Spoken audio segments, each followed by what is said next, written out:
নমস্কার বন্ধুরা, আজকে আমি বানাবো এগ পটেটো চিজ গ্রেভি। মানে এটা আমি এগ আর পটেটো মানে হচ্ছে চিজ নিয়েছি আর ডিম নিয়েছি দুটো, আর আলু সেদ্ধ করে নিয়েছি।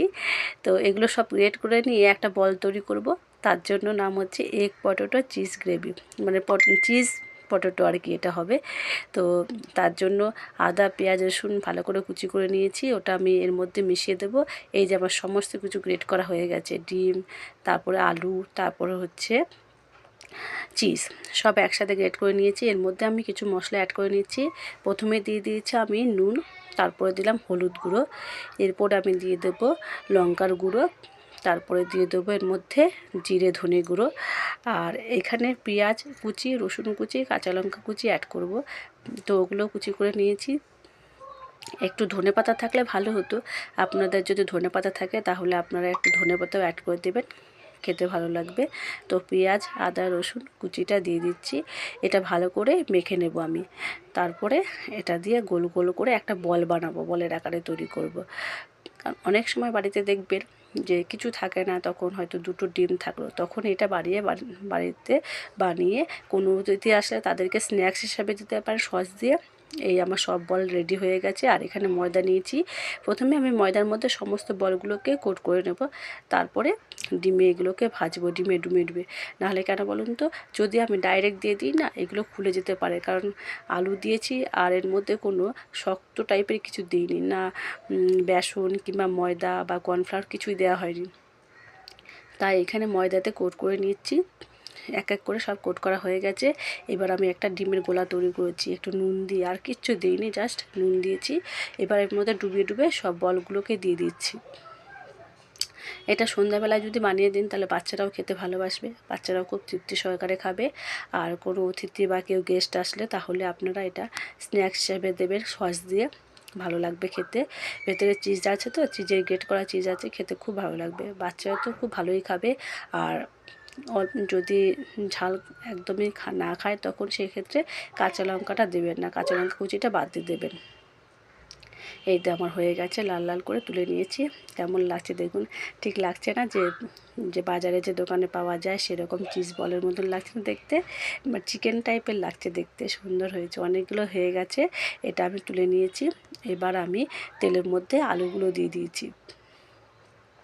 আজকে অনেক দিন পর খুব রোদ উঠেছে, আজকে আমি সকালবেলাটা ভালোভাবে রান্না করতে পারিনি। তো এটা আমি ছেলেকে স্কুল থেকে নিয়ে এসে করছি। তো এত রোদ দেখে না খুব মানে ভালো লাগছে যে এতটা রোদ উঠেছে, অথচ বাড়িতে ছিলাম না। একটু শীতের জামা কাপড় বা ঘরের ভেতরে আলমারিতে যে জামা কাপড়গুলো আছে সেগুলো দিলে বেশ ভালোই হয় রোদের মধ্যে। কবে যে স্কুলটা ছুটি পড়বে, এই তো আর 2 সপ্তাহ বোধহয় হবে, তারপরে স্কুলটা ছুটি পড়ে যাবে। তখন না হয় আবার বৃষ্টি না হয়, রোদ দেখলে ভালোই লাগে। এই আমার আলুটা নুন হলুদ দিয়ে ভালো করে ঠিক লাল লাল করে এরকমভাবে ভেজে নিয়েছি। এবার আমি তুলে নিচ্ছি এগুলোকে। এটাতে বিশেষ কিছু মশলা লাগবে না, শুধু গোটা জিরে আর হচ্ছে শুকনো লঙ্কা তেজপাতা এই ফোড়ন দিয়েছি। ফোড়নটা একটু ভাজা হয়ে গেছে। এবার আমি এর মধ্যে পেঁয়াজ আদা রসুন আর কাঁচা লঙ্কা, দুটো কাঁচা লঙ্কা দিয়েছি পেস্ট করে, ওটা আমি দিয়ে দিলাম। এটা একটু ভালো করে ভাজা ভাজা হয়ে যাক, তারপরে এর মধ্যে কিছু মশলা দেব।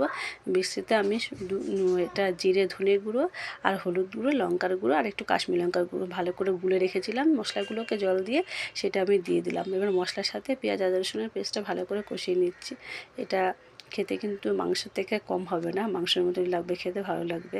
তো মশলাটা কষানো হয়ে গেছে, আলুগুলো দিয়ে দিচ্ছি এর মধ্যে। আলুগুলো মশলার সাথে বেশ ভালোভাবে কষিয়ে নেব, একদম যাতে কাঁচা গন্ধ বা মশলার কোনো গন্ধ না থাকে। এই মশলাটা ভালো কষানো হলে খেতে ভালো লাগবে। আপনারা বাড়িতে কোনো সময় যদি মনে করেন যে একটা বা দুটো ডিম আছে, তাহলে এই পদ্ধতিতেই রান্নাটা করে দেবেন অবশ্যই। বাচ্চা থেকে বড়, আমি বলছি বাচ্চা থেকে বড় সবাই তৃপ্তি সহকারে খাবে, খুব ভালো করে খাবে, ভালোভাবে খাবে, কেউ বলবে না যে খাবো না, সবাই বলবে। তো এটা ভালোভাবে কষানো হয়ে গেছে।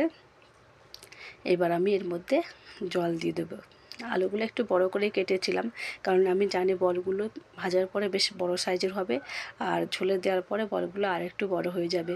ডিম পড়েছে তো ওর মধ্যে, ফুলে ফেপে উঠবে ওই জন্য। তো ঝোলটা দিয়ে ভালো করে নাড়াচাড়া দিয়ে আমি একটুখানি চাপা দিয়ে রেখে দেবো, শুধুমাত্র আলুগুলো সেদ্ধ হবে আর ঝোলটা মানে জাল দেবো আর একটু ফুটিয়ে নেব ঝোলটাকে। একটু গ্রেভি হবে, একটু বেশি গ্রেভি হবে না, একটু সামান্য একটু ঝোল ঝোল থাকবে। তো আলুগুলো আমার সেদ্ধ হয়ে গেছে, এবার আমি বলগুলোকে দিয়ে দেবো এর মধ্যে, গোল গোল করে ভেজে রাখা যে বলগুলো সেটা আমি দিয়ে দিচ্ছি। বলগুলো দেখে খুব সুন্দর লাগছে, দেখলে মনে হচ্ছে যে চিকেনের বল এটা। খুব খেতেও দারুণ হয়েছে, ভাজা করে দেখেছি, খেয়ে খুব ভালো হয়েছে। আমি এবার একটু স্বাদ মতো নুন দেবো, তখন একটু নুন দিয়েছিলাম, এবার স্বাদ মতো একটু নুন আর একটু গরম মশলা দিলাম। আপনারা ধনে পাতা থাকলে তবে একটু ধনে পাতা দিয়ে দেবেন উপরে, ভালো হবে। আজকে আমার ধনে পাতা নেই, তো ধনে পাতা দিলাম না। হয়ে গেছে, এবার নামিয়ে নেব।